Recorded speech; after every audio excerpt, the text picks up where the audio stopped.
It's weird because with bass guitar, I've never really felt like I've got the tone that I wanted to get. But with double bass, I always had a pretty clear idea of what I wanted to do with it. And I've been quite lucky that I just kind of had it in my head and have sort of directed towards that. I think you've just got to kind of remember what the fundamental role of a bass player is, really. Where I think, especially for us in the band, you've got to be kind of happy sitting on stuff and just like playing something that's viewed as more simple sometimes, because that's your role, really, to be the anchor. That's what a lot of people want from a bass player. You know, they want good time, good sound, someone solid. So I don't really personally have a problem with it. You know, you get your moments to shine, but yeah, I think holding it down, there's a lot to be said for it, and I don't think it should be underestimated. I think the term gets coined quite a lot now for what we do is acoustic electronica, which in a way doesn't make any sense, but in another way it kind of does, because it's just trying to emulate a lot of things that we love about electronica and do it as much as we can acoustically with the three instruments. So, I mean, there's obviously a jazz influence. I've studied jazz. Me and Rob particularly are more from a jazz background.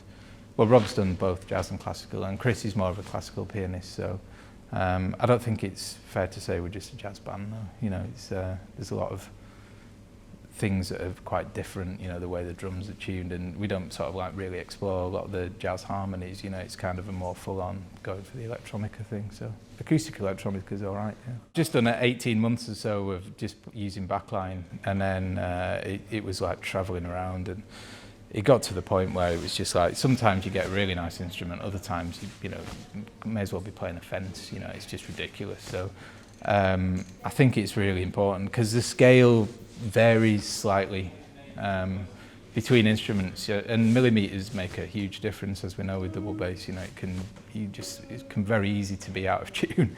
So yeah, I think it's important to have an instrument for a long time. I've got two, one for the road and one that I play on UK gigs and when we're travelling by van, and even that sort of switch between the two, just like I need to do a little brain shift to get my intonation right, basically. I think we're at a good point now where we still got the same sort of tonal quality of a double bass, but we can run it through effects and stuff, and you know, it sounds really good, really strong. I endorse Yamaha pickups, so they're based in Japan. I just got them on my bass that I'm using tonight, and I've just started using it, and it sounds really good, so I'm really happy. When I first got my first double bass, I didn't have much money. I was a student.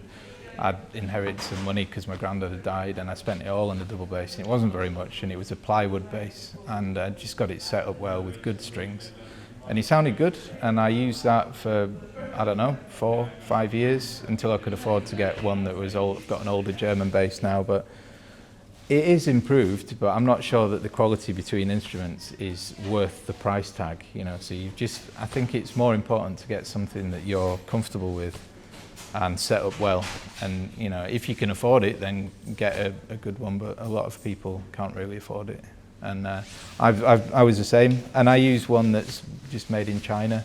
It's a solid wood bass, but it was made in China a few years ago, and I use that on all the international gigs where we fly, and I think it sounds really good. So, you know, if you can afford it, then do it, but it's not essential.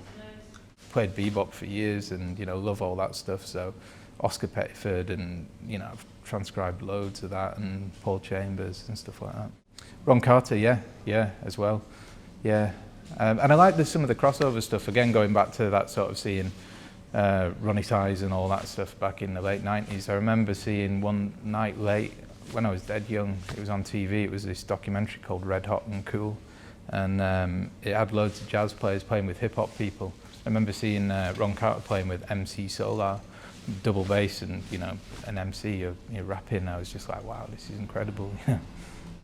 For me, the most important thing was to find sort of like-minded players and get a band together and start working on stuff. But yeah, just play as much as possible, and good luck with the blisters.